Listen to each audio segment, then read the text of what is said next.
आप सबके? I hope ठीक होंगे और अपने अपने घरों में खैरियत से होंगे। कहते हैं कि हर हाथ मिलाने वाला दोस्त नहीं होता और ये चीज़ आपको वक्त जब गुज़रता जाता है ज़िंदगी में तो आप ये चीज़ सीख जाते हैं। मेरा कुछ ऐसा एक्सपीरियंस रहा है कि जिससे मुझे ये चीज़ साबित हो गई कि ये काफ़ी हद तक सच है। कहते हैं कि उस दुश्मन से मत डरो जो आपकी नज़रों के सामने दुश्मनी को ज़ाहिर कर दे, बल्कि उस दोस्त से डरो जो कि आपके साथ बहुत अच्छी मीठी ज़बान में बात करे लेकिन उसके दिल में आपके लिए बुग़्ज़ और मुनाफ़िक़त हो। सो मैंने सोचा कि आज का मिक्स पत्ती इस बात से स्टार्ट किया जाए और कुछ अच्छा अपने सुनने और देखने वालों के लिए पेश किया जाए। आई होप आज का शो भी हमारा आप लोगों को पसंद आएगा और मज़ा आएगा। मिक्स पत्ती एक ब्रांड न्यू शो है जो कि हम आप लोगों के लिए लेके आए हैं, जिसमें हम डिफरेंट चीज़ों पे बात करते हैं, डिफरेंट चीज़ों को डिस्कस करते हैं, आर्ट्स पे बात करते हैं, म्यूज़िक पे बात करते हैं, एंटरटेनमेंट पे बात करते हैं, कुछ रिव्यूज़ होते हैं और कुछ गेस्ट भी होते हैं। ये गेस्ट वाली बात मैंने शुरू में इसलिए कर दी ताकि मेरे देखने वालों को पता चले कि आज का ये जो शो हमारा मज़ेदार होने वाला है, इसमें हमारे साथ कुछ गेस्ट भी होंगे, गपशप भी होगी, म्यूज़िक भी होगा और कोशिश करेंगे कि आपका ये 1.5 घंटा जो है मज़ेदार और अच्छा गुजरे। सबसे पहले मैं तारुफ़ करवाती चलूँ हमारा जो बैंड है, जिसकी वजह से हमारा शो बड़ा ही म्यूज़िकल और बहुत ही अमेजिंग स्टार्ट होता है। हमारे साथ हमेशा की तरह मौजूद हैं शामिल ऑन द कीबोर्ड्स। कैसे हैं शामिल भाई? भाई जी अस्सलाम वालेकुम। वालेकुम अस्सलाम। सरोज है हमारे साथ बेस पे।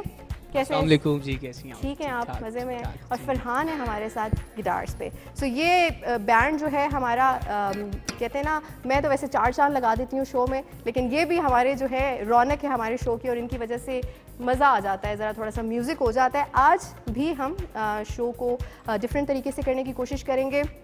कुछ बातें हैं, कुछ चीज़ें हैं जो डिस्कस करनी है आपके साथ। बहुत मेन इश्यूज़ भी हैं जो कि हमारी सोसाइटी के टैबूज़ हैं, उन पे भी बात करेंगे। लेकिन मैं चाह रही थी कि आज कुछ म्यूज़िक वगैरह होता और कल का शो जो हमारा इंट्रोडक्टरी शो था उसमें मैंने नहीं गाया। मैंने कहा कि ज़रा हमेशा जिया नमान गा रही होती है, लेकिन आज हम ज़रा थोड़ा सा इस गाने को रोकते हैं, अगले शो के लिए बचा के रखते हैं। तो आज करेंगे कुछ, उसके लिए भी आप रेडी रहिएगा। ये जो धुन आपने शो के आगाज़ में बजाई है, इससे मुझे आइडिया हो गया कि आप क्या चाह रहे हैं। आज हदीका कियानी का बहुत ही खूबसूरत गाना यार सजंदी आई की धुन थी जो इन्होंने जिससे शो का आगाज़ किया, तो कोशिश करेंगे कि आज ये भी शो में हम ऐड करें। लेकिन मैं चाहूँगी सबसे पहले एक ब्रेक की तरफ चलते हैं और जब ब्रेक से हम वापस आएंगे तो बाकायदा शो का आगाज़ करेंगे। कहीं मत जाइए, देखते रहिए मिक्स पत्ती।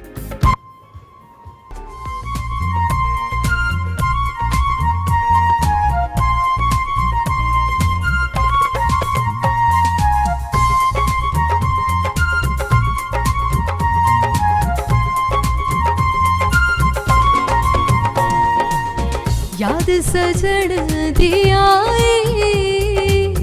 याद सजन दिया, अखियाँ जवाना भर आई।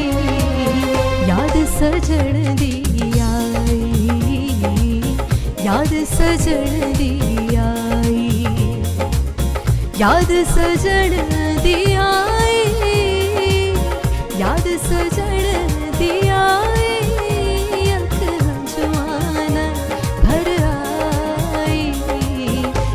सजन दिया, याद सजन दिया।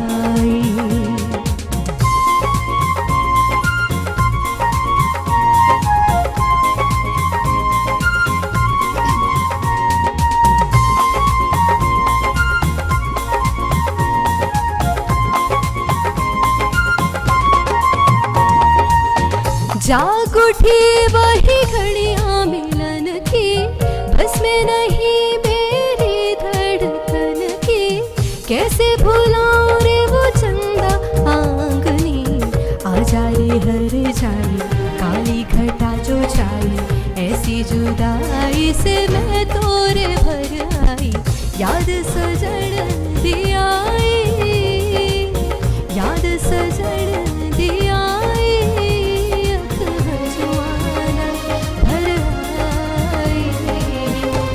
सजन दिया, याद सजन दिया।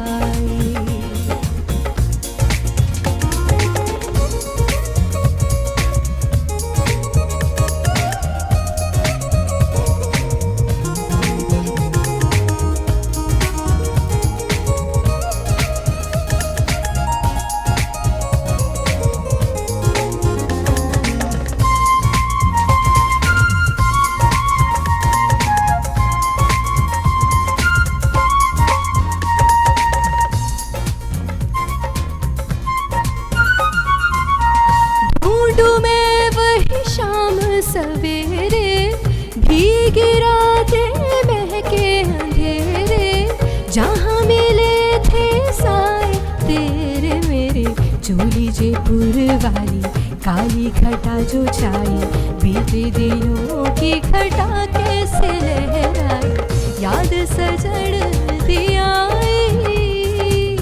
याद सजड़ दिया, अख हंजुआन भर आई, याद सजड़ दिया, याद सजड़ दिया, याद सजड़ दिया, याद सजड़ दिया। Thank you so much for this beautiful performance. मेरा बैंड हमेशा ही बहुत ही खूबसूरत बजाता है मेरे साथ। जब भी कभी हमें लाइव परफॉर्म करना होता है तो I can always count on this beautiful band. Thank you so much once again guys. So ये याद सजंदी आई से मुझे याद पड़ता है, याद आ गई मुझे कि this is one of those songs कि जब मैं हदीका कियानी को गाना शुरू हुई तो I just fail in love with this song. Beautiful composition in beautiful lyrics, और इसका जो ये बीट है ये मुझे बहुत कैची लगी, और ये मेरा ज़िंदगी का पहला गाना था जो मैंने कि हदीका कियानी की आवाज़ में गाया। सो आज शो को आगे बढ़ाते हैं।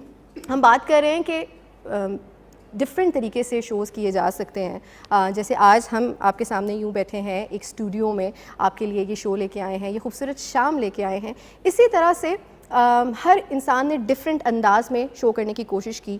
अब हम वो स्टीरियोटाइप, एक जो सोच है उससे बहुत बाहर निकल चुके हैं। इंटरनेशनली डिफरेंट अंदाज में शो हो रहे हैं। अगर आप किसी गेस्ट का, किसी सेलिब्रिटी का इंटरव्यू लेना चाहते हैं तो ज़रूरी नहीं है कि आप उसको स्टूडियोज़ में बुलाएं और मधु करके आप उसे बिठा के इंटरव्यू लें। अब ऐसा भी होता है कि जिसने इंटरव्यू लेना है वो ख़ुद उस सेलिब्रिटी के घर चला जाता है और वहाँ जाके उससे सवाल जवाब करता है। इसी तरह से हमने ये भी देखा कि कार्स में भी इंटरव्यू होते हैं कि आपने जिसका इंटरव्यू लेना है, जो भी गेस्ट है आपका, आप उसके साथ एक लॉन्ग ड्राइव पे चले जाते हैं और उसी लॉन्ग ड्राइव में आप तमाम वो सवालात जो पूछने होते हैं वो आप उससे पूछ लेते हैं।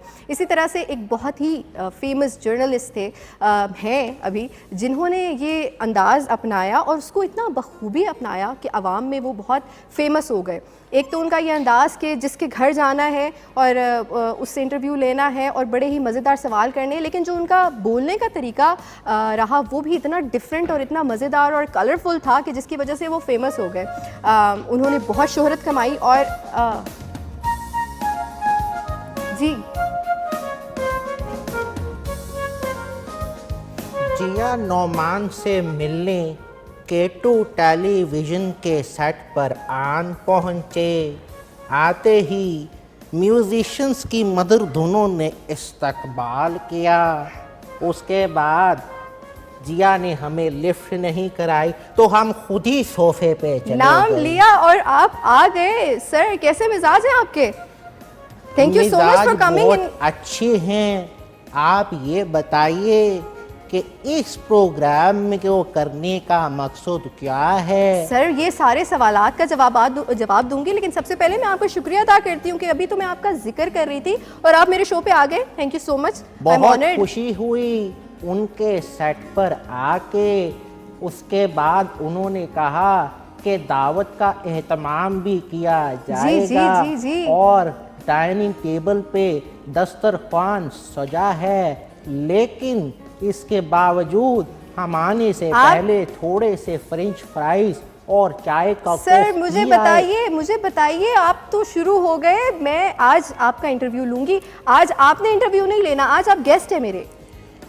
मैं आपका गेस्ट हूँ, लेकिन मैं अपना इंटरव्यू और दूसरों का इंटरव्यू साथ में लेना मुनासिब समझता हूँ। अच्छा सर, सबसे पहले ये जो आपने कांटे पहने हैं जिनमें से एक गिर गया है, क्या इन कांटों का वजन आपसे ज्यादा है? जी, अगर ज्यादा है तो फिर आपने इन कांटों का इंतखाब क्यों किया?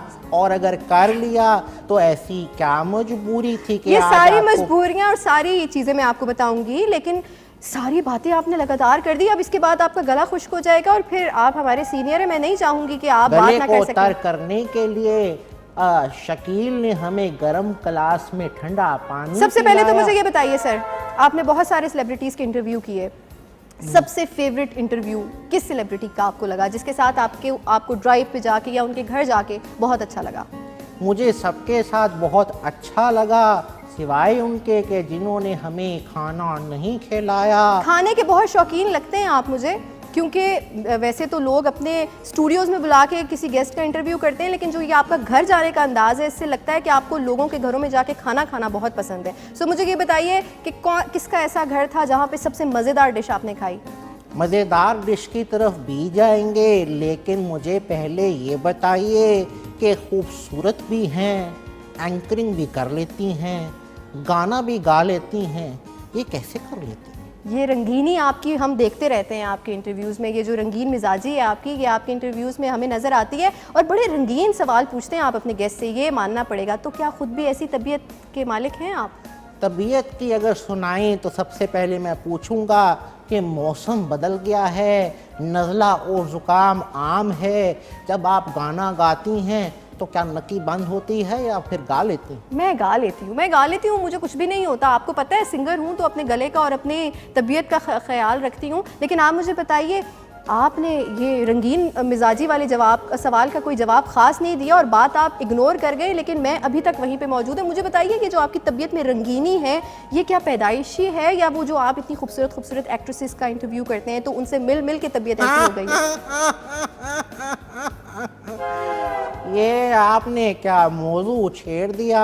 फिल्म स्टार निर्मो के घर में एक दफ़ा गया तो निर्मो सो रही थी। निर्मो सो रही थी और आप उनके घर चले गए? ये तो थोड़ा सा अनएथिकल में यार वो सो रही थी तो मैं उनको अयूब खोसो समझ के बाहर निकाल आया क्योंकि मेकअप नहीं किया था। ये बातें मत करें। देखें, आप नाम ले रहे हैं एक्ट्रेस का और वो अगर देख रही होंगी तो वो माइंड कर सकती है। नाम लिए बगैर आप मुझे बताइए। जिया तुम तो बेवकूफ बन गई, मैंने तुम्हें अपने टैलेंट से बेवकूफ बना दिया। ये शमीमुल्लाह हबीबी साहब आप थे? आपने किया क्या है मेरे साथ? मैं आपको इतना ज़्यादा, एक तो कल भी ये आए हैं और मेरा बहुत ज़्यादा वक्त ज़ाया किया। आज मैं आपको ये नहीं करने दूंगी। आज हमारा जो सबसे पहला सेगमेंट है हम उसकी तरफ चलेंगे और वो बहुत ही इंपॉर्टेंट है। जैसे कि कल मैंने अपने देखने वालों को बताया था कि सबसे पहले व्हाट्स गोइंग ऑन हमारा सेगमेंट होगा जिसमें हम आपको बताएंगे कि क्या चल रहा है और आज के दिन की क्या अहम खबर है जिसके बारे में हम बात कर सकते हैं। आज की जो हमारी व्हाट्स गोइंग ऑन की खबर है वो मुझे बड़ी लगी है, मुझे बहुत फील हुई है क्योंकि मैं खुद एक औरत हूँ और हमारा एक बहुत ही जाना माना टेलीविज़न का चेहरा महानूर बलोच, जिनसे मेरे ख्याल से तमाम देखने वाले वाकिफ़ हैं, उनके बारे में कहा जाता है कि वो कभी एज कर ही नहीं सकती। मतलब शी इज़ एक्सट्रीमली ब्यूटीफुल, इतनी गुड लुकिंग है। बलोच के घर भी जाना था, वो कहानी मैं आपसे सुनूंगी, लेकिन मैं चाहूंगी ताला लगा हुआ था, उन्होंने आपको लिफ्ट नहीं कराई। सो उनके बारे में हम बात करें। और महानूर बलोच जो है, एक तो इस वजह से बहुत अच्छी जानी मानी जाती हैं कि एक्ट्रेस बहुत अमेजिंग थी, लेकिन लगती भी बहुत ज़्यादा खूबसूरत है। तो उनकी रीसेंट कंट्रोवर्सी जो सामने आई, उनसे सवाल किया किसी ने कि आप अभी क्यों दूर हैं टेलीविज़न से और आप ड्रामास क्यों नहीं कर रही, तो जिस पे उन्होंने बताया कि मेरा ड्रामास ना करने का और टेलीविज़न से दूर रहने की वजह यह है कि औरत एज कर जाती है तो उसको फ़ॉरेन इंडस्ट्री में ओल्ड कंसिडर कर लिया जाता है और उसको उसकी एज के हिसाब से रोल्स मिलना शुरू हो जाते हैं। लेकिन अगर हीरो 55 इयर्स का भी है तो वो उसका जो है बेटा आ रहा होता है, और उसी जगह अगर औरत 55 इयर्स की है तो वो उसी हीरो की माँ आ रही होती है। तो ये जो एक डबल स्टैंडर्ड्स हैं औरत और मर्द की एज को लेके इंडस्ट्री में, ये एक टैबू है और इसे उन्होंने वाकई फ़ील किया। और अगर हम हॉलीवुड का जिक्र करें, हम इंटरनेशनली जिक्र करें, तो मेरे ख्याल से वो एज को देखते ही नहीं हैं। हमने बहुत एज्ड एक्टर्स देखे हैं और वहाँ पे एक्टिंग का जो क्राइटेरिया है कि आप कितने अच्छे एक्टर हैं, आप कैसा किरदार निभाएंगे, इस चीज़ को मेन कंसीडर किया जाता है। वहाँ के हीरो और हीरोइंस जो हैं वो 50 के बाद असल शक्ल में आते हैं और अपना किरदार करना शुरू करते हैं। तो ये जो उनकी कंट्रोवर्सी थी, ये मुझे बहुत फील हुई क्योंकि अक्सर मैं भी ये बात सुनती हूँ कि जी आपके पास कम टाइम है, आपको पता है कि अगर आप 30 क्रॉस कर गई तो उसके बाद आपको उतना सीरियसली नहीं लिया जाएगा स्क्रीन पे, या आप उतनी अट्रैक्टिव नहीं लगेंगी। सो ये महानूर बलोच ने ये जो बात की, ये तो हम सोच ही नहीं सकते कि उन जैसी एक्ट्रेस जो इतनी खूबसूरत है उनके बारे में भी ये बात कही जाएगी। तो मैं समझता हूँ कि जो उन्होंने अल्फाज चुने जी उनके साथ सोफे पे जो एक मेल एक्टर विराजमान थे, वो बेचारे उनके चेहरे के ऊपर अजीबो गरीब तासुरात आ गए। इतनी खूबसूरत एक्ट्रेस जिसने इतना प्राइम टाइम गुजारा हो और उन्होंने भी बहुत अरसा काम किया है, और बल्कि हम हमेशा ये सुनते हैं कि यार इन्हें तो हम बचपन से देख रहे हैं, तो इन्हें वाकई हम बचपन से देख रहे हैं और आज भी उतनी ही खूबसूरत और उतनी गुड लुकिंग है ये। Still she is graceful. She is graceful and I think इस टैबू को, इस स्टीरियोटाइप को ख़त्म कर देना चाहिए और इस सोच से निकल आना चाहिए कि जनाब एज कुछ होता है। आप कैसे लग रहे हैं, आप किरदार कैसे निभा रहे हैं, ये ज़्यादा ज़रूरी है। अच्छा, मैं चाहूँगी कि अभी आप चाह रहे थे, बल्कि आप ही रिक्वेस्ट कर रहे थे, मैं क्यों इनसे कह रही हूँ मुझे समझ नहीं आ रही। कुछ गाना है तो आपके पास एक आधा मिनट है, मैं आपको ये प्लेटफॉर्म देती हूँ, कुछ सुनाना है तो सुना दें।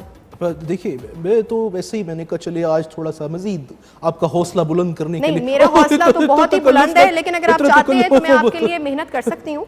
तार छोटी बेचारे की, तो फिर आप उसी पे गा दें, अगर कुछ सुनाना है तो कुछ सुना दें। एक अंतरा आपके लिए सुना दूंगा, लेकिन उसके बाद मुझे जाना है। आज मेरी एक बहुत इंपॉर्टेंट, मुझे पता है आप बहुत बिजी हैं, आपने जाके सोना होगा। एक लंच है मेरा, ठीक है, वहाँ मैंने जाने, और उसके बाद क्या सुना रहे हैं आज हमें?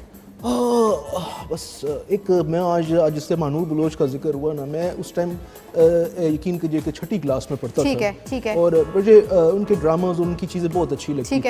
एंड एक वीडियो जो था उसमें वो अपीयर होने वाली थी लेकिन नहीं हुई थी, उन्होंने बताया। ठीक है। एंड इट वाज स्ट्रिंग्स का गाना। स्ट्रिंग्स का गाना सुना रहे हैं आप, मैं वेट नहीं कर सकती, स्टार्ट कीजिए। ओके, मेरे अपने वेट के साथ शामिल। ऐसा करिए, आज आप मुझे डी सोलर सिस्टम दे दें। सोलर सिस्टम दे दें। D solar system.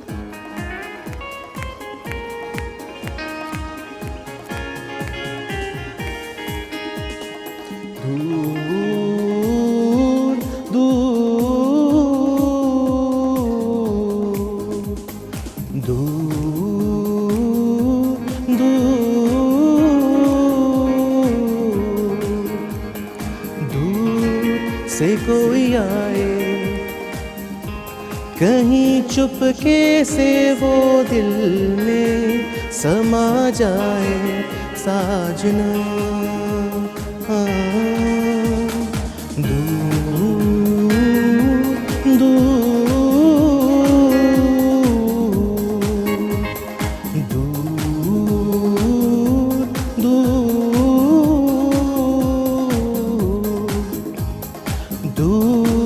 से कोई आए, कहीं चुपके से वो दिल में समा जाए साजना। दूर दूर दूर,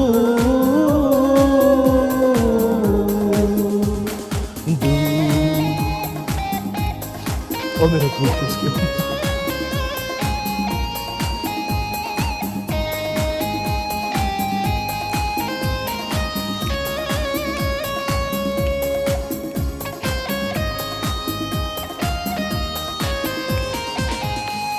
देखे मुझे जब वो आंखें, मैं खो जाऊं इन आंखों के रस्ते, मैं उनके दिल में समाऊं, कुछ कह ना पाऊं उन्हें, मैं कुछ सुन ना पाऊं,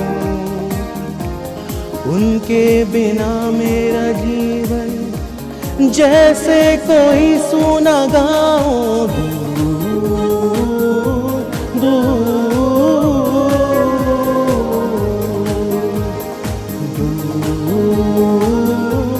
दूर,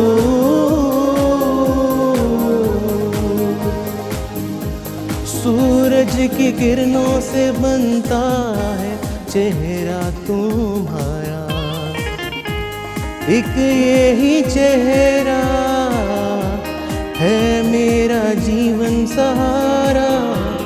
आंखें तेरी मेरी नदिया, पल के किनारा, लाखों दुखों में अकेला है मेरा ये दिल बेचारा। दूर दूर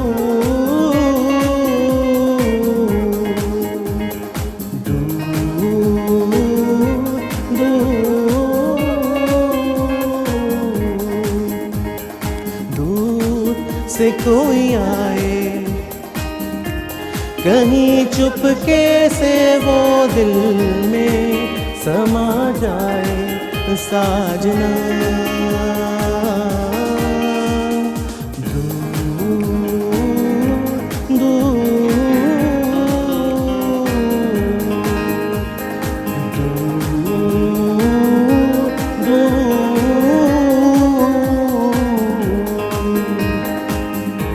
ओके काफी दूर हो गई, मैं इसमें टाइम कर रहा आपको। मेरे ख्याल से हम आपको नहीं, मुझे दूर चले जाना चाहिए। दूर गाना आपने गाया, ये काफी इस मोमेंट से जो है रिलेट कर रहा है। Thank you so much, thank you.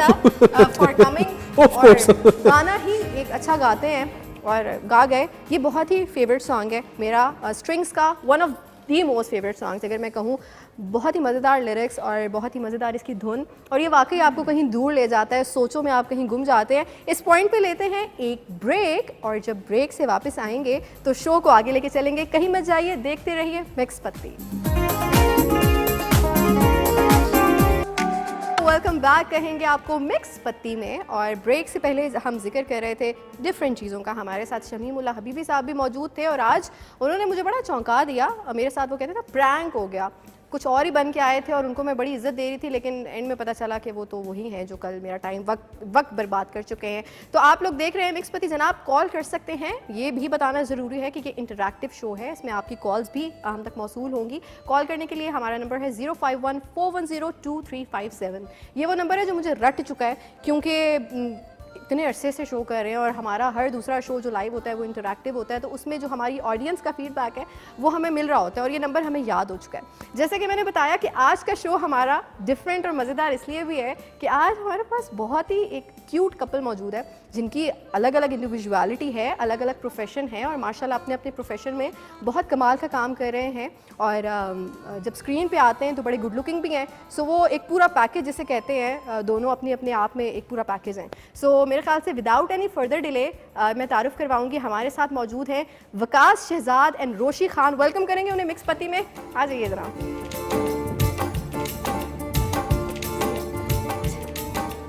ठीक है, बैठ जाइए जनाब। ये वकास शहजाद और रोशी खान हमारे बहुत ही अच्छे दोस्त भी हैं, लेकिन दोस्त से बड़ा तारुफ ये है कि माशाल्लाह बहुत अमेजिंग काम कर रहे हैं। एंड आई एम ऑनर्ड, आज आपने हमें वक्त दे दिया। कैसे मिजाज है? बिल्कुल ठीक ठाक। थैंक यू ठीक-ठाक सो है। Much. Thank you so much कि आपने हमें बुलाया।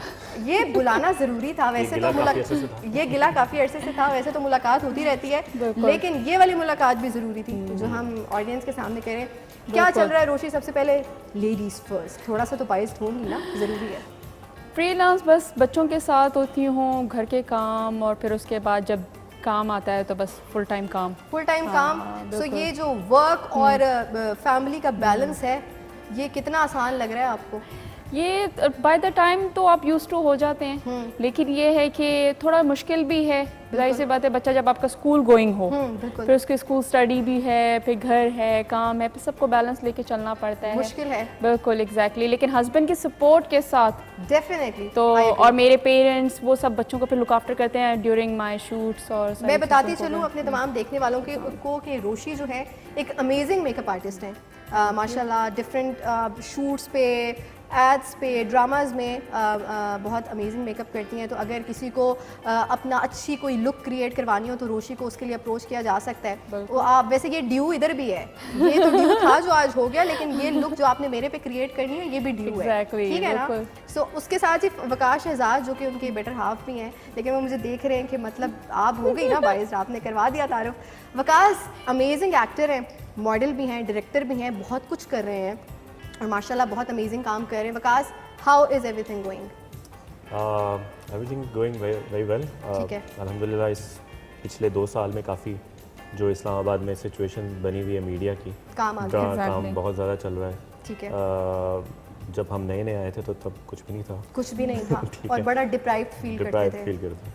तो अब ये है कि अब काफ़ी इंडस्ट्री ग्रो कर रही है, ड्रामास भी बन रहे हैं, फिल्म भी बन रही हैं, म्यूज़िक वीडियोस भी हैं, और रनिंग में आ गया सब कुछ। रनिंग में तो आ गया। अब हर किसी को चांस भी मिल रहा है। तो रिसेंटली मैंने एक ड्रामा सीरियल डायरेक्ट किया है माशाल्लाह, डायरेक्ट भी किया है, वैसे तो एक्ट कर रहे हैं आप। उसमें एज ए लीड एक्टर भी हूँ मैं। क्या बात है। तो वो एक बड़ा प्रोजेक्ट है, ठीक है। जो आई होप इंशाल्लाह एक ब्रेक वाला होगा।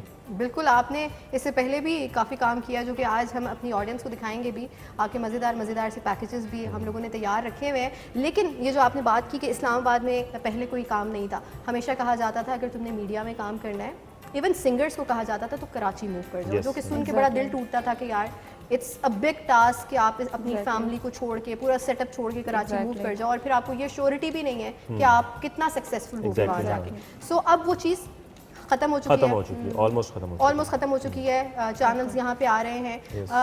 मैं अगर आपसे ये पूछूं- इवन अब वो कराची वाले यहाँ पे आके काम कर रहे हैं। कराची वाले, ये बहुत अच्छा हुआ है। ये वैसे ये मेरे कराची के व्यूअर्स जो है वो ऑफेंड ना हो जाए इस बात पे, क्या बात करिए, लेकिन यकीन मानिए इस्लामाबाद में ऐसा ऐसा टैलेंट जो है रुल रहा था, अगर मैं ये वर्ड यूज़ करूँ तो गलत नहीं होगा, कि इतना माशाल्लाह हर फील्ड में हमारे पास लोग थे। हाँ, ये मैं ज़रूर मानती हूँ कि प्रोफेशनलिज्म की अगर बात की जाए तो कराची वाले अभी भी काफ़ी आगे हैं। वो तो ऑब्वियसली उनका एक्सपीरियंस है, पिछले 15-20 साल से 15-20 साल से इंडस्ट्री वहाँ पे थी और all of a sudden Islamabad में आ जाएगी। टाइम लगेगा लेकिन मेरे ख्याल से इट्स गोइंग गुड। Exactly. ऐसे ही है। मैं चाहूँगी कि हमारे पास आपके पैकेजेस भी रेडी हैं।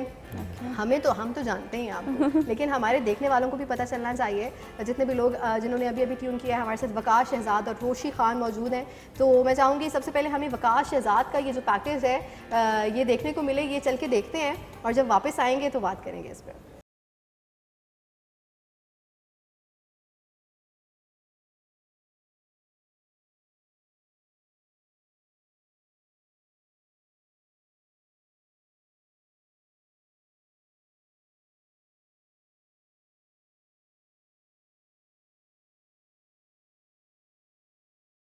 क्या बात है भाई, ये तो बड़ा मुझे मोटिवेशनल सा रील लग रहा था।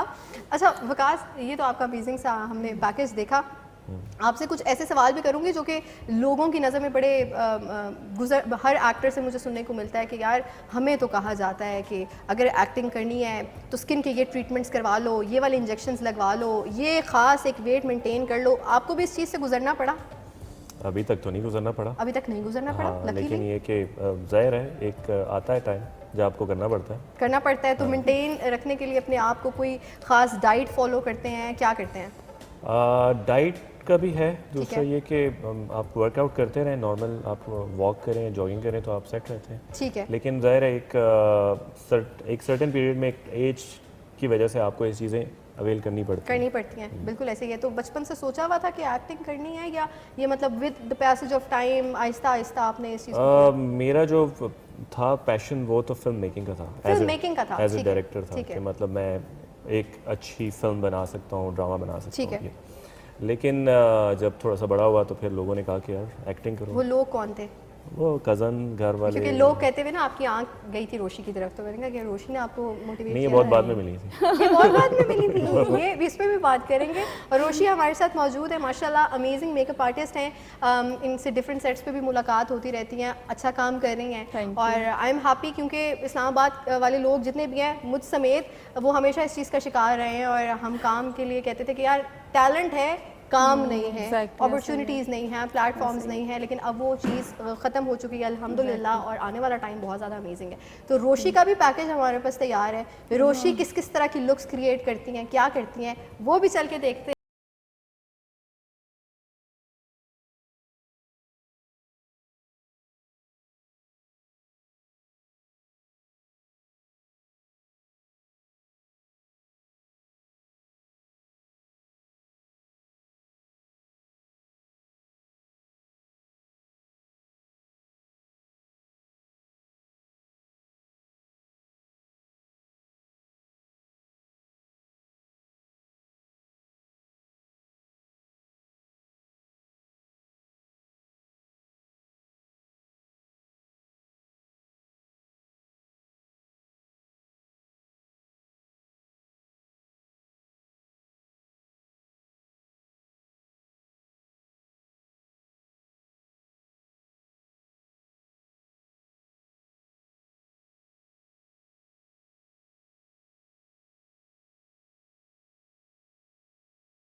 अमेजिंग पैकेज, मैं तो हैरान हो गई हूँ। अच्छा, ये मुझे मालूम है कि रोशी अमेजिंग मेकअप करती हैं और लुक्स क्रिएट करती हैं, लेकिन मुझे ये बिल्कुल नहीं पता था कि इस तरह की बड़ी क्रेजी किस्म की लुक्स क्रिएट करती हैं।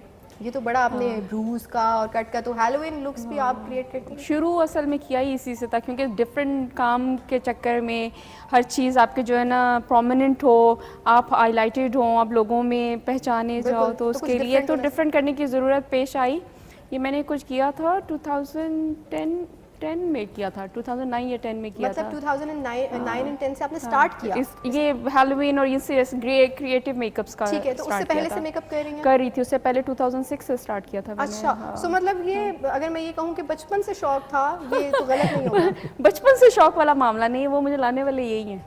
अच्छा, ये भी कहानी, ये मेरे अंदर का जो टैलेंट था ना, हिडन टैलेंट, लड़कपन का शौक। अच्छा, ये हम अभी एज पे ना एक पूरा सेगमेंट कर चुके हैं कि जो ये औरत की एज को लेके ये जो एक क्या कहते हैं ऑब्सेशन है, ये अब खत्म हो जानी चाहिए। Exactly. It's high time. इस पे भी बल्कि बहुत अभी हम वो एक controversy, as is a number basically, लेकिन ये मीडिया में, इंडस्ट्री में इसको इस तरह से लिया नहीं जाता, स्पेशली औरत की एज पे कहते हैं जी इतने साल की हो गई हो, काम नहीं मिलेगा, या एक स्पेसिफिक रोल में आप फॉल करेंगे, आप हीरोइन नहीं आएंगे, ये चीज़ें बड़ी गलत हो जाती है। लेकिन उससे पहले रोशी मुझे बताइए, आज तक की सबसे मुश्किल लुक क्या थी जो आपने क्रिएट की, और उसे करते हुए आप हमें एक्साइटेड भी थी, लेकिन आप सोच रही थी कि यार असल में कोई भी काम आसान नहीं होता, करने से पहले मुश्किल ही होता है।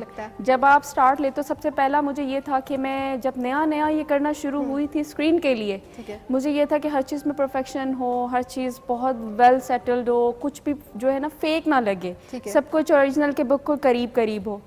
उसकी वजह से जो है ना मुझे थोड़ा, मैं शुरू में बड़ी नर्वस रहती थी। अच्छा, मेरे सामने कौन सा आर्टिस्ट होगा, मुझे उसको किस टाइप का गेटअप करना है, फाइट करके आया है उस दौरान मुझे किस तरह का करना है, इवन ये है कि मर्डर के सीन है तो उसको किस तरह से करना है, सारी चीज़ें। तो वो जो है मैं शुरू में प्रिपेयर कर लेती हूँ उस चीज़ को, यानी उस जो हमारा आर्टिस्ट होता है उसको भी स्टडी करना बहुत ज़रूरी है कि वो किस टाइप का है, वो किस हद तक आपके साथ कॉपरेट करेगा। एग्जैक्टली।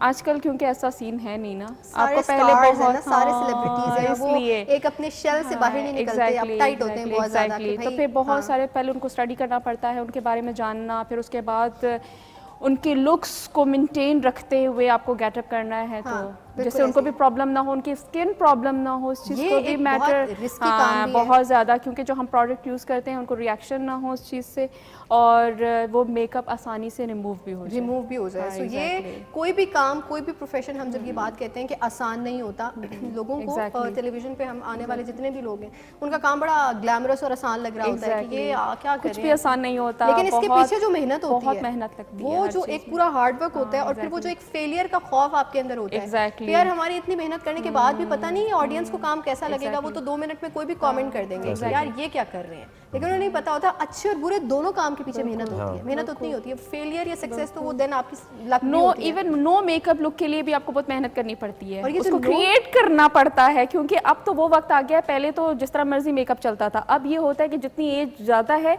उसने अपने आप को कम दिखाना है उस आर्टिस्ट ने, तो वो उसके लिए आपको फ्रेश और यंग लुक देनी होती है, वो समझ ले कि एक तरह से लुक क्रिएट करनी होती है, आपके अपने जो फीचर्स एनहांस हो उसमें वो भी खत्म ना हो, और आपके चेंज ना लगे। जैसे हम बाज़ औक़ात मॉडल्स को देखते हैं तो हम पहचानने से इनकार कर देते हैं, ये वही है, ये नहीं, शक्ल चेंज हो जाती है, वो चीज़ नहीं होनी चाहिए, आपको बिल्कुल चेंज कर देने की कि मैं कुछ और ही लगूं, ये भी अब जो है ना खत्म हो जानी चाहिए। एक कॉल हमारे साथ मौजूद है, देखते हैं कौन है लाइन पे। हेलो, अस्सलाम वालेकुम। जी वालेकुम अस्सलाम, साजिद हुसैन अजराब बोल रहा हूँ जी, मैं मर्कजी प्रेस क्लब सराय मुगल तहसील पत्तोगी से।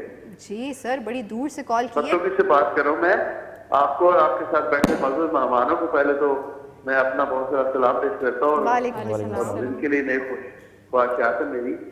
मेरा मैडम से सवाल है, मेकअप आर्टिस्ट है, बड़ा मैंने देख रहा था, बड़ा खूबसूरत काम है इनका। मेरा इनसे सवाल कि मेल में इनको तैयार करने में ज्यादा देर लगती है कि फीमेल में, और ये फीमेल को क्या तैयार करके ये सर्टिफाइड कर लेती हैं कि ये बिल्कुल मुतमिन कर लेती हैं कि ये बिल्कुल सही हो गई आप, क्योंकि खवातीन जो तैयार होने में खुद भी इतना टाइम लगाती हैं, तो ये ज़ाहिर है ये अगर तैयार करती है ये मुतमिन कर लेते हैं कि आप ठीक लग रही हैं, अच्छी लग रही हैं। सर, ये जो आपने सवाल किया है, ये बड़े आपने ना सेंसिटिव किस्म के सवाल कर दिए हैं। एक तो ये कि आप जो मर्द हैं उनको तैयार करने में क्या पूछा था इन्होंने, कितना टाइम लगाती हैं? टाइम ज़्यादा लगता है औरतों पे, तो ये भी अब मिसकंसेप्शन है, मैं बता दूं। औरतें देर लगाती हैं और मर्द नहीं लगाते, ये बहुत बड़ा धोखा और गलत है। मैंने ऐसे ऐसे सेल्फ ऑब्सेस्ड मर्द देखे हैं जो सेटिस्फाई नहीं होते भाई अपने लुक से, और वो जाते हमारी फील्ड में ज़्यादा है, क्योंकि उन्होंने स्क्रीन पे आना, ये उनका कसूर भी नहीं है। जवाब तो दें इनके सवाल उन्होंने स्क्रीन पे आना होता है, उनको अच्छा लगना है। ऑफ कोर्स हमने तो पीछे अपना काम करके एक साइड पे हो जाना होता है, लेकिन फेस तो उनका होता है, बिकना तो उनके फेस नहीं होता है, सारी चीज़ें तो उनको ही फेस करनी है आगे ऑन स्क्रीन। तो उसके लिए ये कि सम टाइम मेल का भी होता है, बहुत मेहनत लगती है, लेकिन सम टाइम नहीं होता है। जब कोऑपरेटिव हो तो फिर प्रॉब्लम नहीं होती। कोऑपरेटिव होना ज़रूरी है, तो बहुत होना बहुत ज़रूरी है उसके लिए। तो आपको पहले एनवायरनमेंट मुझे पहले चेक करना पड़ता है, पहले थोड़ा टाइम गुजारना पड़ता है। हाँ, ये कि मैं आर्ग्यू नहीं करती किसी भी चीज़ से, ठीक है। हर आर्टिस्ट का अपना फेस है, हर किसी का फेस दूसरे के फेस से, स्किन टाइप, हर चीज़ डिफरेंट होती है। लेकिन ये कि आप आर्ग्यू करने से काम आपका अपना ख़राब होता है, ठीक है। टाइम भी वेस्ट होता है, आप जो है ना अपने वो पूरा बिल्कुल एग्जैक्टली माहौल सबसे पहले ख़राब होता है, क्योंकि मेकअप आर्टिस्ट ने ही स्टार्ट लेना होता है। और मेकअप आर्टिस्ट का बहुत ही मेन किरदार है। अगर आप मेकअप आर्टिस्ट से बना के नहीं रखेंगे, यकीन माने वो आपको चुड़ैल भी दिखा सकते हैं। नहीं, लेकिन मेरा ऐसा नहीं है। लेकिन नहीं। मैं आपको बता रही हूँ, ऐसा ऐसा होता है। लेकिन ये कि मेरे केस में ये है कि मैं हमेशा आर्टिस्ट की चॉइस के अकॉर्डिंग काम करती हूँ। और ये कि डायरेक्टर और कैरेक्टर को भी फॉलो करती हूँ, ऐसा नहीं है। लेकिन ये कि उनको सेटिस्फाई करने के लिए उनके हाँ में हाँ मिलाना इसलिए ज़रूरी है ताकि मैं स्मूथली काम चले, क्योंकि ऑन सेट वो आके इतना शोर हंगामा ना क्रिएट करे कि मेकअप से ही आपका काम जो है ना काम खराब हो जाए। बिल्कुल। दूसरा सवाल इनका ये था कि औरतों का मेकअप जो आप करती हैं वो सेटिस्फाई कर लेती है, क्योंकि इन्हें लगता है कि औरतें तो सेटिस्फाई नहीं होती। ऐसा नहीं हो जाती हैं, क्योंकि देखिए जब आप उनके मूड और मिजाज के अकॉर्डिंग आपको वो समझ आ जाए ना कि वो क्या तो आपको कभी प्रॉब्लम नहीं होती और काम भी टाइम पे हो जाता है, बहुत फ्रेंडली एनवायरनमेंट में हो जाता है। लेकिन उससे पहले आपको उनको बहुत ज़्यादा समझना, बातचीत करना, और इसके अलावा ये कि इंटरेक्शन के साथ साथ शुरू का एक एक्सपीरियंस है बहुत अर्ली कराची का, वो इनको थोड़ा सा मतलब क्या कहते हैं महंगा पड़ गया था। ये इसके बारे में बात करनी है वकास, लेकिन ये कहते हैं ना ब्रेक जिंदगी में लेना बहुत जरूरी है, उसी तरह हमें शो में ब्रेक लेना बहुत जरूरी है। चलते एक ब्रेक की तरफ, और जब वापस आएंगे तो मिक्स पत्ती में हमारे साथ मौजूद है वकास, शहजाद और रोशी खान। कहीं मत जाइए, देखते रहिए K2 टेलीविजन।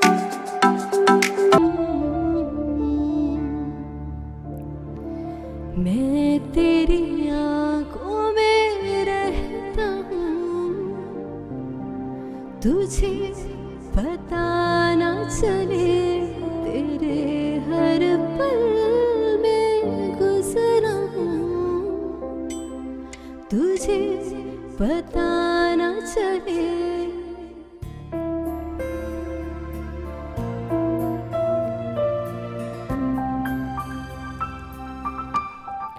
मैं तेरी यादों में रहता हूँ, तुझे पता न चले, तेरे हर पल में गुजरा हूँ, तुझे पता न चले।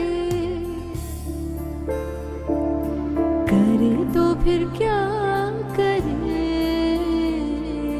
तेरे बिना कैसे जिए, आँखों में प्यार दिए, बोलो कहाँ कहाँ फिरे।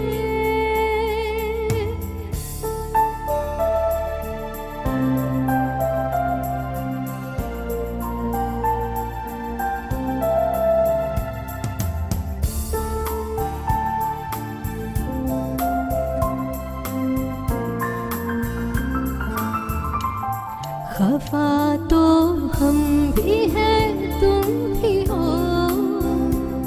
हमें पता न चले, जुदाई का मुझे गम भी है, कोई ऐसी खता न करे तो फिर क्या करे, तेरे बिना कैसे जिए,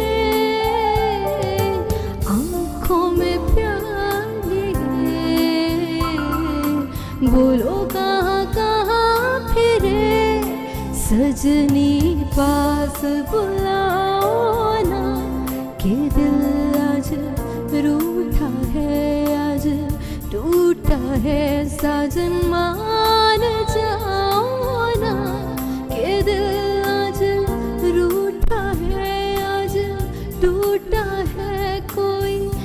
से मनाए ना जाने जा, दिल तुझे ही चाहे ना वो।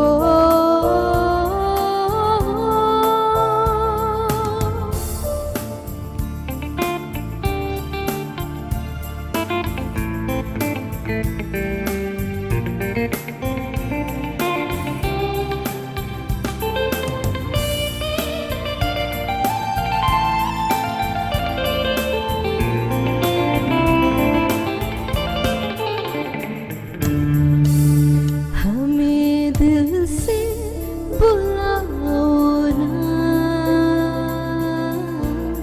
यही अब कहना है, अब कहना है, तुम पास आओ ना, आओ ना। देर नान देर नान देर नान देर नान सजनी पास बुलाना, देर नान देर नान देर नान देर नान देर नान देर नान साजन मान जाना, देर नान देर नान देर नान देर नान देर नान देर नान सजनी पास बुलाना।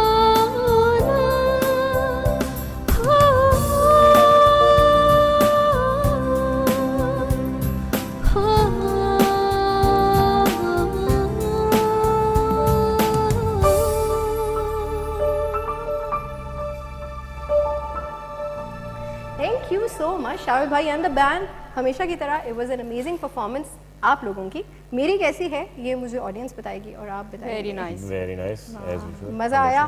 सजनी जल बैंड का एक बहुत ही फेमस गाना, और अगर मैं ये कहूँ कि हमने बचपन में सुना तो ये गलत नहीं होगा, वाकई बचपन में वाकई बचपन में सुना था हमने ये गाना। सो म्यूजिक से अगर मैं कहूँ, वीडियोस तो आप करते होंगे, एक्ट तो करते हैं उसमें, म्यूजिक से वैसे सुनने की हद तक कितना लगा हुआ है? सुनने की हद तक क्योंकि काफी मुझे लगा हुआ। उड़ती उड़ती खबर मिली है गा भी लेते हैं आप। मैंने कोशिश की थी एक दफ़ा अच्छा। गाने की, मैंने गाना भी बनाया था एक, अच्छा, स्टूडियो very में जाके nice। रिकॉर्ड भी किया था, सब कुछ हुआ था। ठीक है। लेकिन तब मुझे पता चला बहुत बुरा सिंगर हूँ। अच्छा, वैसे ये अक्सर होता है कि अपनी आवाज़ बुरी लग रही होती है, अगर मैं आपसे रिक्वेस्ट करूँ थोड़ा सा गुनगुनाने की तो गुनगुना दें, हम जज नहीं करते। नहीं, अब तो बिल्कुल ही वो मैं बता रहा हूँ आपको, 15 साल पुरानी बात। 15 साल हाँ, तो फिर तो 15 साल बिल्कुल अब आपने तो गाने को रियाज बैन नहीं कर है। दिया था। हाँ, अपने आप को बैन कर दिया। मैंने कहा गाना नहीं गा सकता मैं, बाकी सब कुछ कर लूँगा, गाना बना भी लूँगा शायद। अच्छा। अगर मैं म्यूज़िक में मैंने सीख लिया काम, अच्छा, तो मैं बना लूँगा, ये मुझे कॉन्फिडेंट है। लेकिन मैं अगर गाने पे हो ना तो नहीं। तो अच्छा, हाँ। लेकिन गाना एक ऐसी चीज़ है मेरे ख्याल से जो हर कोई चाहता है। हाँ। मैंने कोई शख्स ऐसा नहीं देखा जो कहे कि मैं नहीं चाहता कि मैं गा सकता। हर बंदा चाहता है कि काश मैं गा सकता और अच्छा गा सकता। लेकिन एक गॉड गिफ्टेड भी होता है, बिल्कुल ऐसे ही है। ये हर किसी इवन इन माई केस, मेरा दूर दूर तक फैमिली में कहीं भी गाने से किसी का कोई ताल्लुक नहीं था, बल्कि कहते हैं क्या कर रही हो, पढ़ो, डिग्री कंप्लीट करो, ये चीज़ें करो, ये फालतू की चीज़ें हैं। क्योंकि अनफॉर्चुनेटली वो बना हुआ इस तरह का इमेज इस तरह का है कि यार इसमें आपका कोई करियर नहीं है, कोई फ्यूचर नहीं है। सो ऐसे ही होता है। लेकिन फिर वो कहते हैं ना, लक चल जाती है और फिर आपके इर्द गिर्द के लोग भी आपको सपोर्ट करते हैं। जैसे आपने नहीं सोचा था आप मेकअप आर्टिस्ट बनेंगी। सो ये क्या कहानी है, जब आप रोशी से मिले तो मेकअप आर्टिस्ट नहीं थी? ये बेसिकली आपस में ना बहनों का एक दूसरे का मेकअप करती है और बड़ा जैसे functions वगैरह बड़ा में कोई अरेबिक स्टाइल का इनका मेकअप स्टाइल होता था। ये उस वक्त बड़ा मशहूर था, हाँ जी। 2010-8 की बात। बिल्कुल, I remember। डिफरेंट तो मैंने फिर नोटिस किया, मैंने कहा ये तो बड़ा अच्छा इनका। आप ऑलरेडी मीडिया में थे? हाँ, मैं ऑलरेडी मीडिया में था, तो मैंने फिर इनको फोर्स किया, पुश किया, तो इन्होंने फिर सीखा चीज़ें इसको की। ग्रूम करो, इसको पॉलिश करो, अपने अंदर का जो टैलेंट उसको समझो। और बकायदा सीखा? इनकी जो पहला एक्सपीरियंस था ना ड्रामे का, पहला एक्सपीरियंस जो एक विश होती है बंदे को काम करने की, वो था अली सलीम को फीमेल बनाने की। ओह माय गॉड, चैलेंजिंग, ठीक है। So you did that? Yes, नहीं मतलब उससे पहले वो बनता रहता बनता, था। लेकिन फिर आपने भी बनाया। एग्जैक्टली। क्या बात है। तो तो ये कराची गए थे वो फिर इनके लिए जो है ना एक वो था टास्क था। टास्क था, जो बहुत बड़ा टास्क था वो तो, एक बहुत इट्स अ बहुत बड़ा टास्क। तो फिर क्या किया, वो कैरेक्टर सक्सेसफुल रहा?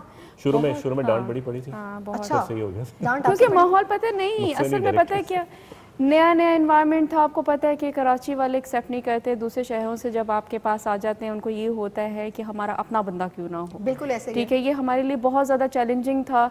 हमें एक नए शहर में जाके नया स्टार्टअप लेना था। ओके, so ये आप लोगों ने भी किया, हाँ, you guys ये हम moved? भी कर चुके हैं, वहाँ से बहुत कुछ सीख के लेकर आए हैं। लेकिन सीख के आए हैं, हाँ, ठीक है, ऐसा नहीं है कि रोध होकर आगे, बहुत कुछ सीख कर आए हैं। ये अच्छी बात है। बहुत टफ टाइम लिया है, लेकिन ये है कि वो जो सीखा हुआ आज यहाँ पे आते हैं, हम देखते हैं यहाँ पे काम लोगों को बहुत ज़रूरत है कि थोड़ा ग्रूम होने की, थोड़ी मेहनत करने की।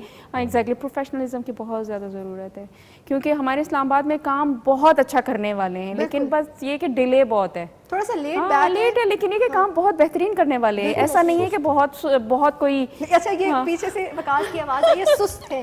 हाँ सुस्त है, क्योंकि इनके साथ हम पूरा 1.5 महीना हमने प्रोजेक्ट किया ड्रामे का इनके, ठीक है। तो लड़कों को बाकायदा जो है पुश करना पड़ता है हर काम। वजह क्या लगती है आपको इस्लामाबाद वालों की इतनी लेट बैक होने की और काम को बहुत फॉर ग्रांटेड लेने की, कि मतलब क्या उन्हें लगता है वैसी कि रूटीन नहीं है ना इस्लामाबाद में, जैसे कराची में फ्लो है, सुबह शाम शूट चल रही है, उनको अपनी हर चीज़ का पता है, उनको अपनी मूव का पता है, उन्हें अपने हर काम का पता है, जिसने जो काम करना उसको अपने काम का पता है, उसको कोई दूसरा नहीं कहता।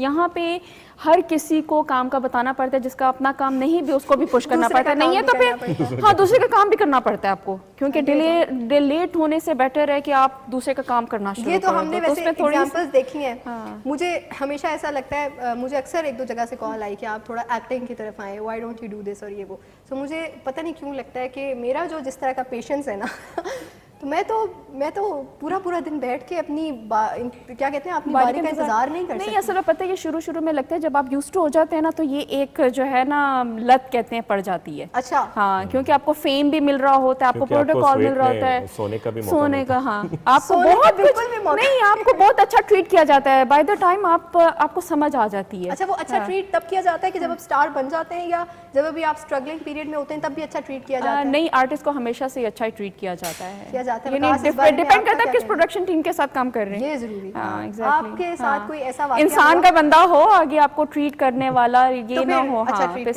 सब हर एक को इक्वली करते हैं। आपके साथ कोई ऐसा वाकया हुआ नागवार सेट पे आज तक कि जिसमें आपको लगा हो कि मतलब जस्ट बिकॉज आप एक न्यू कमर, जब आपके इनिशियल डेज थे, आपको गलत ट्रीट किया हो, बुरी तरीके से ट्रीट किया हो, आपको वो प्रोटोकॉल या डिफरेंस रखा जा रहा हो आपके और बाकी सेट पे मौजूद एक्टर्स के बीच? मुझे बस सिर्फ एक चीज़ से हमेशा से मैं ऑफेंस करता था उसको, कि आप जब आर्टिस्ट को बुलाते हैं तो खासकर जो न्यू टैलेंट होता है, आपको पता होता है कि उसका मैंने शॉट ही शाम में लेना है, मगरिब के टाइम में, तो आप सुबह क्यों बुला रहे हैं, बिला वजह उसका वो एनर्जी भी डाउन कर रहे हैं। बिल्कुल ऐसे ही, और उसको बुला के ऐसे बुलाते हैं जैसे उस पर एहसान कर रहे हैं। एहसान कर रहे हैं, बिल्कुल ऐसे ही है। और वो बेचारे क्योंकि न्यूकमर होते हैं, हाँ, वो बोलते भी अब कुछ नहीं। ये है कि मैं अब जब खुद प्रोडक्शन में आया हुआ हूँ तो मेरी कोशिश ये होती है कि मैं अपने बॉयज़ को, असिस्टेंट्स वगैरह को बोलता हूँ कि यार जिसका जो काम हो ना उसको 1-2 घंटे कम से कम पहले बुला लें, बिल्कुल, ताकि वो भी फ्रेश आए, हमारा काम भी और अच्छा इसके हो, अलावा काम बहुत सारी इमरजेंसीज हो जाती है इंसान की लाइफ में, बिल्कुल, उसको इतना मार्जिन तो देना चाहिए। ये नहीं है कि अगर डॉक्टर की अपॉइंटमेंट है तो आपने कहा नहीं इस टाइम आपका कॉल टाइम था, आपने इसी टाइम पे पहुंचना है। ये मेरे ख्याल से एक टीम एफर्ट होती है। कोई भी हम काम कर रहे होते हैं, चाहे ये ड्रामा का हम जिक्र करें,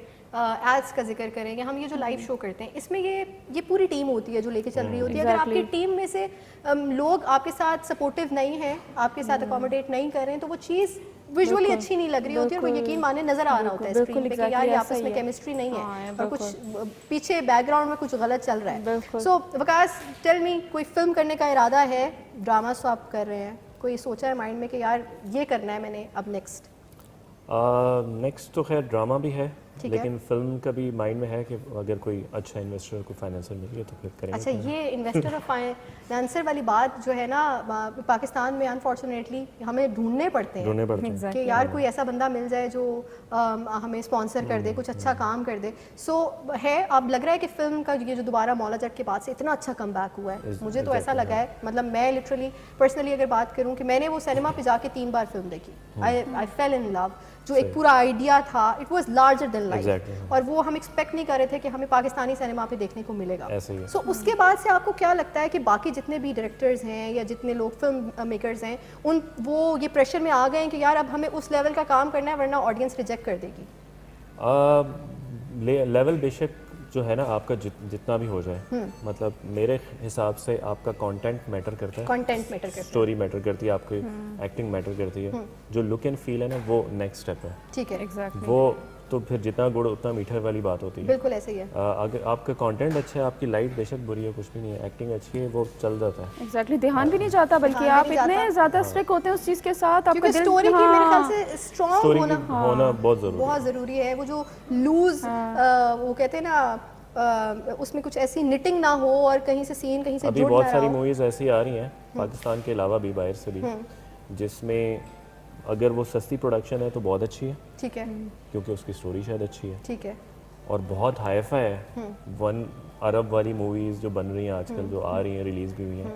अब उसमें स्टंट तो बहुत है, इधर से छलांग मारे उधर छलांग मारे, लेकिन उसमें कुछ भी नहीं है। कुछ वो भी नहीं है अभी, बल्कि लेट मेरे ख्याल से मुझे समझ आ रही है कि आप किसको किस चीज़ का जिक्र कर रहे हैं। हमने देखा सरहद पार, अभी 2 फिल्म्स रिलीज हुई हैं, बड़े नाम, वो नाम जिनको हम बचपन से देख रहे हैं और हम लोग बहुत एग्जैक्टली वो कहते हैं कि मैं फैन हूँ, मतलब हर कोई उसको देख के बड़ा, मतलब उनको आइडियल समझते हैं। और जब वो फिल्म रिलीज हुई तो उस फिल्म में जो मैं हैरान थी कि मतलब इस लेवल पे आके आप ये कर भी कैसे सकते हैं। इट्स अ क्राइम, क्योंकि आपकी ऑडियंस स्टोरी मांगती है। मतलब जाहिर है वो इतने बड़े अदाकार हैं कि उनका सिर्फ स्क्रीन के सामने होने से भी वो चार्म आ जाता है, उन्हें पता है कि यार हमने आ जाना है, फिल्म हिट हो जानी है, but at the same time फिर वो आपका इतने सालों का एक्सपीरियंस किधर गया, कि जिसमें लोगों ने आपकी एक्सपेक्टेशंस हैं कि आपका कंटेंट अच्छा होगा, स्टोरी अच्छी होगी।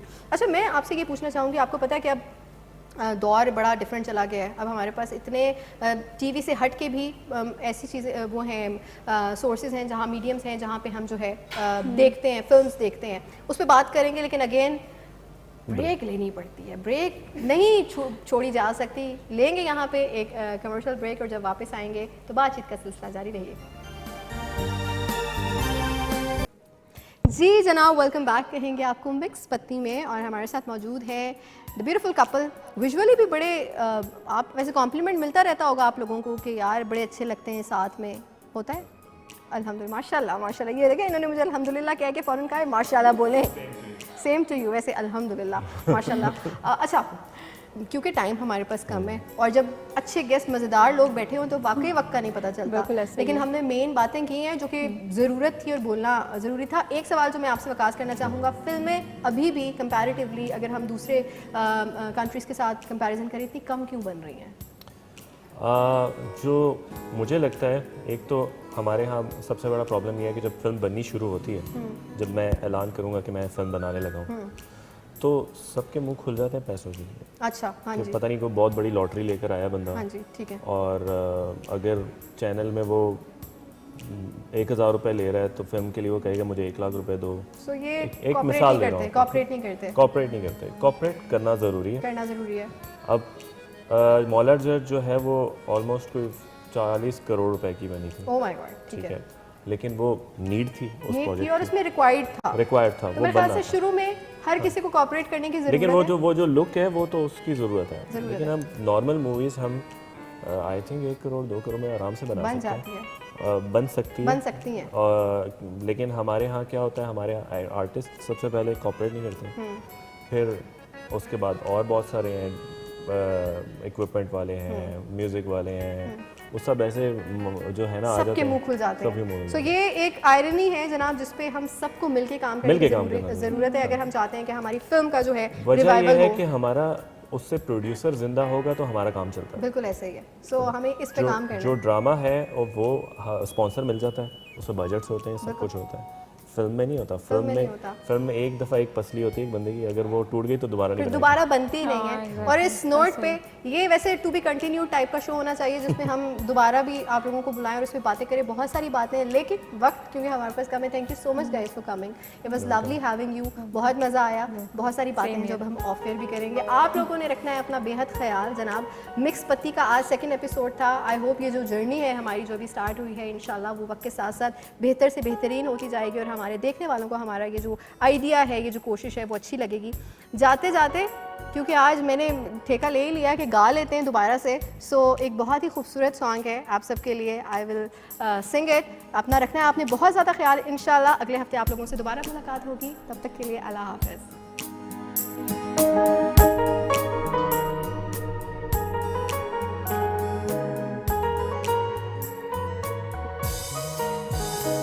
हम राज हम ख्याल तो हो, हम नजर बनो, तय होगा जिंदगी का सफर, हम सफर बनो।